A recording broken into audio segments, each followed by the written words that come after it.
다 같이 찬송가 336장, 이전 찬송가 383장 부르시면서 5월 7일 금요 새벽 기도회를 하나님께 올려드리겠습니다. 찬송가 336장, 이전 찬송가 383장, 환난과 핍박 중에도 함께 찬송하겠습니다.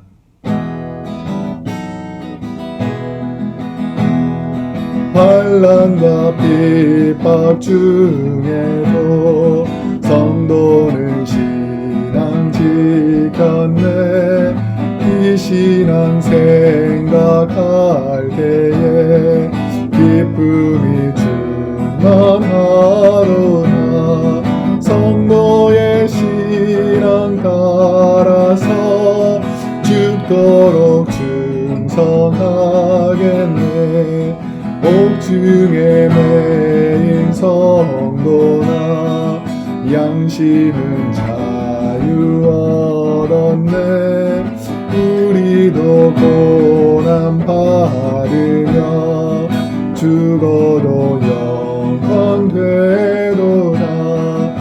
성도의 신앙 따라서 죽도록 충성하겠네. 성도의 신앙 본받아 원수도 사랑하겠네. 인자한 언어 행실로 이 신앙 전파하리라. 성도의 신앙 따라서 죽도록 충성하겠네.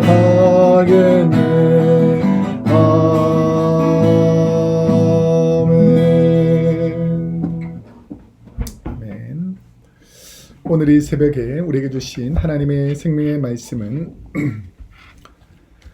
출애굽기 14장 1절에서 14절까지 말씀입니다. 구약 성경 101페이지 출애굽기 14장 1절에서 14절까지 말씀을 함께 봉독하도록 하겠습니다.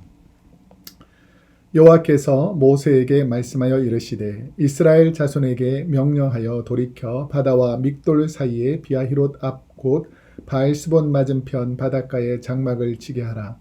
바로가 이스라엘 자손에 대하여 말하기를 그들이 그 땅에서 멀리 떠나 광야에 갇힌 바 되었다 하리라. 내가 바로의 마음을 완악하게 한즉 바로가 그들의 뒤를 따르리니 내가 그와 그의 온 군대로 말미암아 영광을 얻어 애굽 사람들이 나를 여호와인 줄 알게 하리라 하시매 무리가 그대로 행하니라. 그 백성이 도망한 사실이 애굽 왕에게 알려지매 바로와 그의 신하들이 그 백성에 대하여 마음이 변하여 이르되 우리가 어찌 이같이 하여 이스라엘을 우리를 섬김에서 놓아 보내었는가 하고 바로가 곧 그의 병거를 갖추고 그의 백성을 데리고 갈새 선발된 병거 600대와 애굽의 모든 병거를 동원하니 지휘관들이 다 거느렸더라. 여호와께서 애굽 왕 바로의 마음을 완악하게 하셨으므로 그가 이스라엘 자손의 뒤를 따르니 이스라엘 자손이 담대히 나갔습니다. 애굽 사람들과 바로의 말들 병거들과 그 마병과 그 군대가 그들의 뒤를 따라 바알스본 맞은편 비아히롯 곁 해변 그들이 장막 친 데에 미치니라.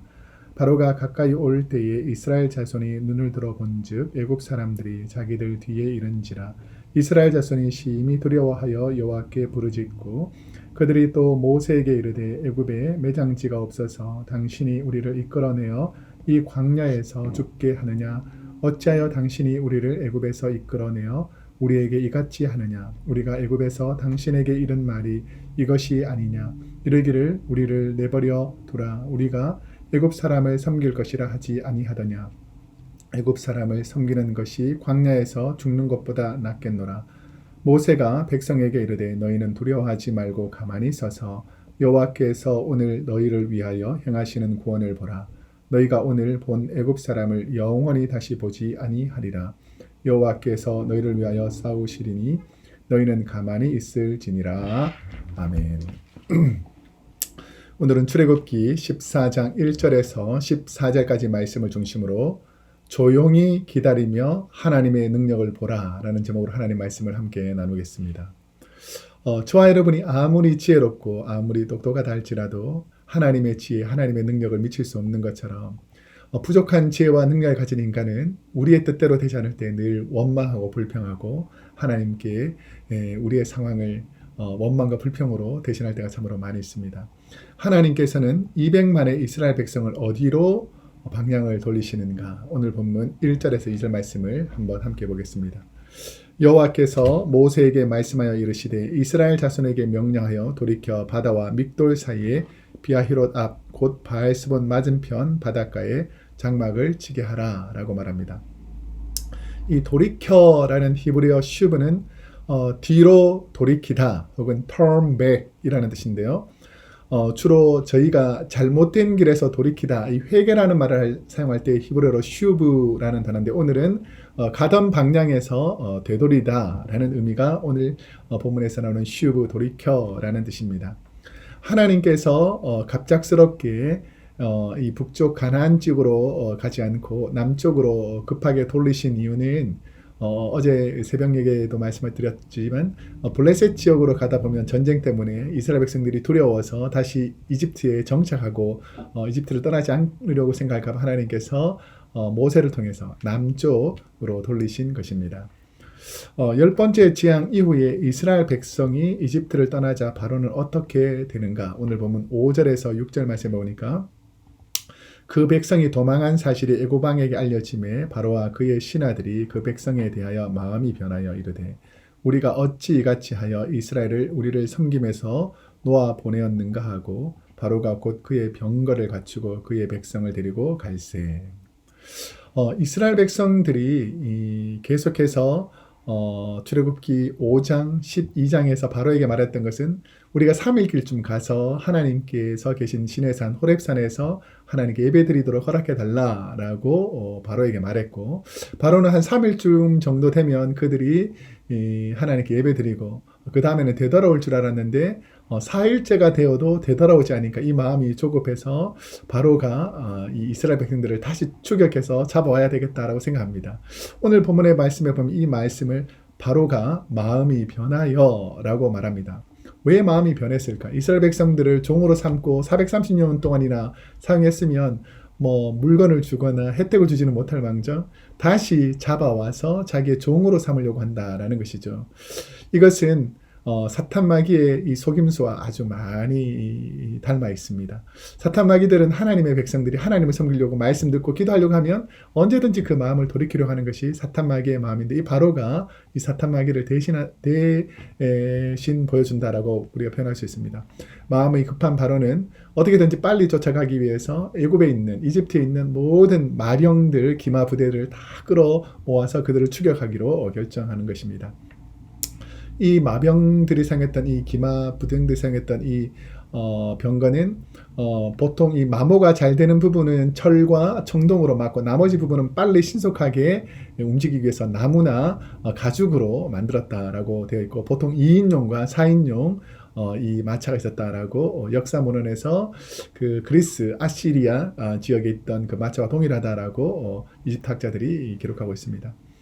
이스라엘 백성들을 포기하지 못한 바로는 어떻게 행동하는가? 오늘 본문 7절에서 8절에 보니까 선발된 병거 600대와 애굽의 모든 병거를 동원하니 지휘관들이 다 거느렸더라.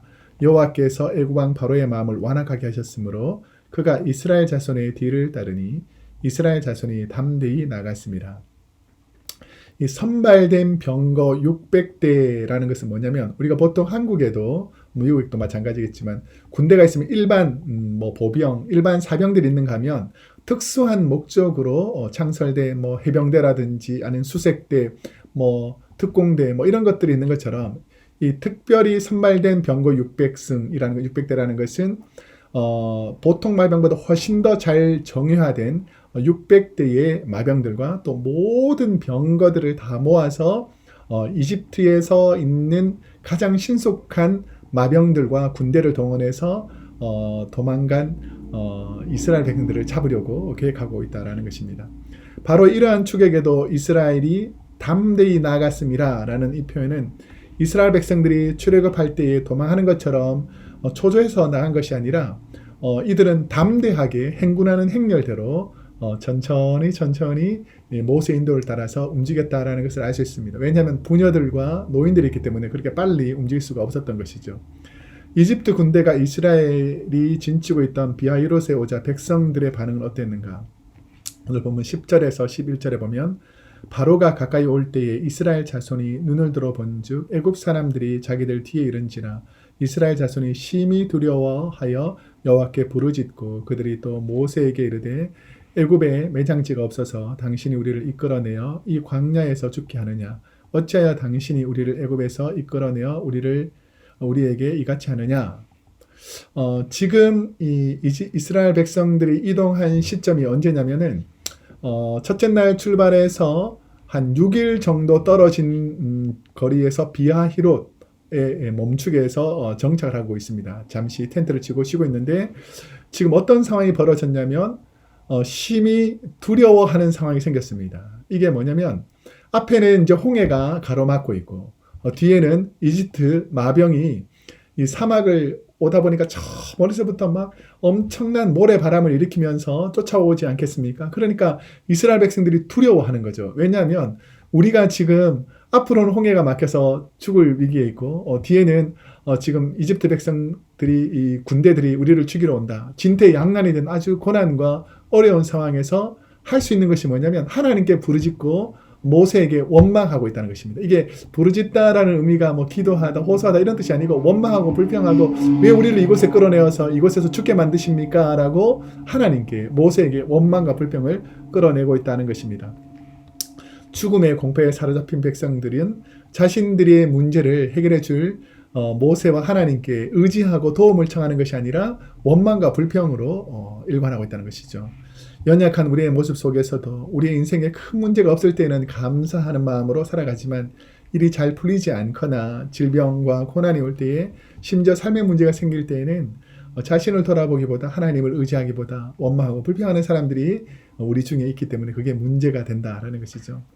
바로의 군대를 보고 두려워 떨던 이스라엘 백성에게 모세는 무슨 말을 하는가? 오늘 본문 13절에서 14절에 보니까 모세가 백성에게 이르되 너는 두려워하지 말고 가만히 서서 여호와께서 오늘 너희를 위하여 행하시는 구원을 보라.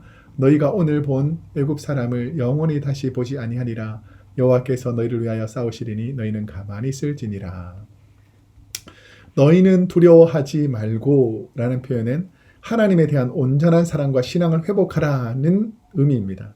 이 말은 하나님을 신뢰해라. 환경과 상황을 보고 너무 두려워하지 말고 하나님만 의지하는 마음을 가지고 나아가라는 것입니다.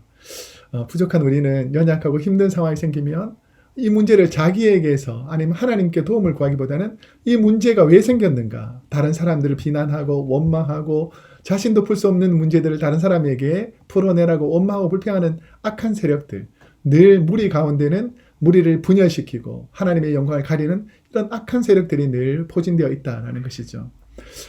모세는 너희는 가만히 서서라는 표현인데 이것은 뭐냐면 경고망동 말고 가만히 자신의 자리를 지키라 하는 말씀입니다.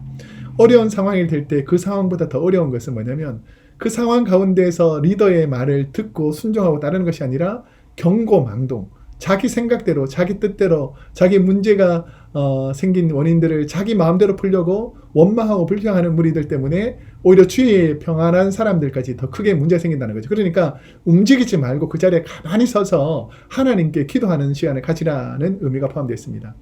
영적 리더 모세는 여호와께서 너희를 위하여 싸울 것이다 라고 확신에 찬 말로 백성들에게 선포합니다.